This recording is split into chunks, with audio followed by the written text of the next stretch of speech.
Assalamualaikum warahmatullahi wabarakatuh. Kami dari kelompok 8 akan membahas tentang teori Medan dari Kurt Lewin yang beranggotakan dengan saya sendiri, Sasa Nainasara, dengan NIM 210620022, dengan Sela Andrayani, yaitu dengan NIM 210620072, dan juga Hijriani dengan NIM 210620041.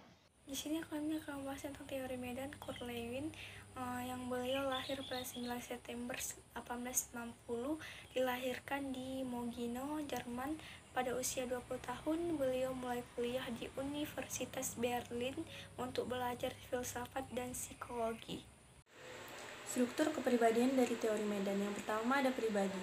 Pribadi sendiri terbagi menjadi dua, yaitu penggambaran secara ruang yang memungkinkan pendekatan secara sistematis. Dan yang kedua ada penggambaran dengan kata-kata yang mengandung keraguan-raguan sehingga menimbulkan salah mengerti. Yang kedua ada lingkungan psikologis. Lingkungan ini adalah daerah di lingkungan individu yang berpengaruh terhadap kehidupan psikologis individu. Yang ketiga ada ruang lingkup. Ruang lingkup atau disebut juga medan psikologi atau keseluruhan situasi adalah totalitas realitas psikologis yang diberikan semua fakta yang dapat mempengaruhi tingkah laku individu pada semua saat. Kemudian ada banyaknya daerah. Banyaknya daerah ditentukan oleh banyaknya faktor-faktor psikologis yang ada pada suatu saat. Jika hanya ada dua fakta dalam ruang hidup, pribadi dan lingkungan psikologisnya, maka hanya ada dua daerah dalam ruang hidup.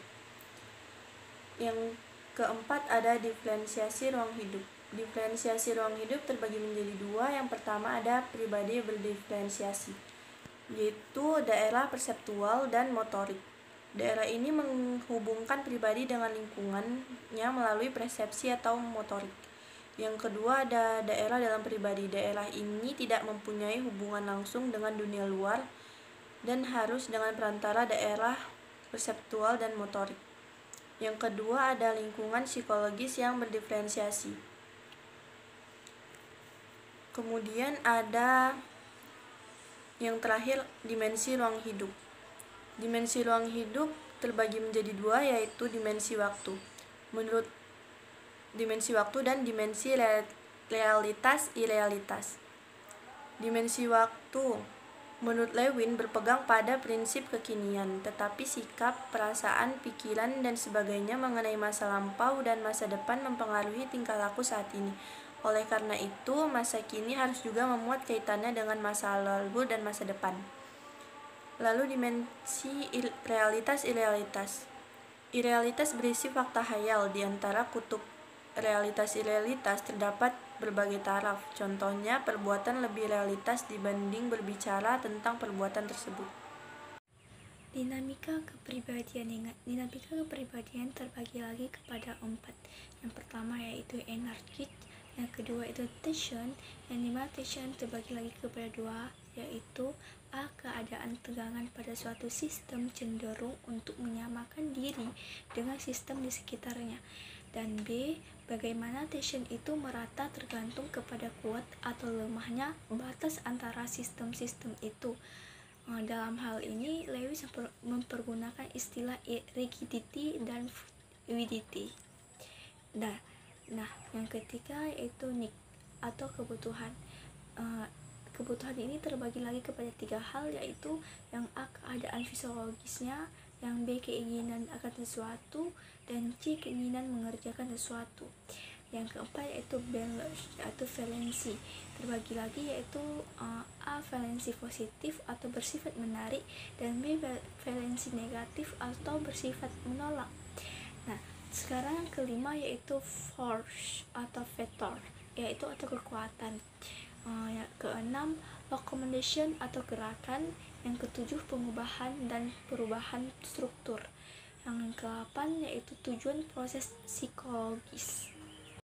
Perkembangan kepribadian. Walaupun Lewin tidak menentang pendapat bahwa keturunan atau kematangan penting perannya dalam perkembangan individu, namun sama sekali dia tidak membahas soal tersebut, karena pada pendapatnya persoalan tersebut tidak masuk bidang psikologi, tetapi termasuk bidang biologi.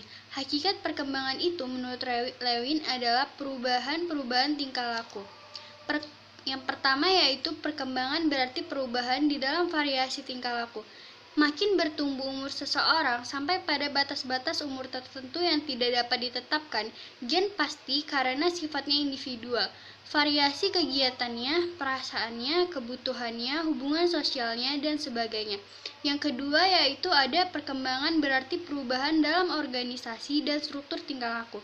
Makin bertambah umur anak, tidak hanya variasi tingkah lakunya yang bertambah, tetapi juga organisasi serta struktur tingkah laku berubah menjadi lebih kompleks.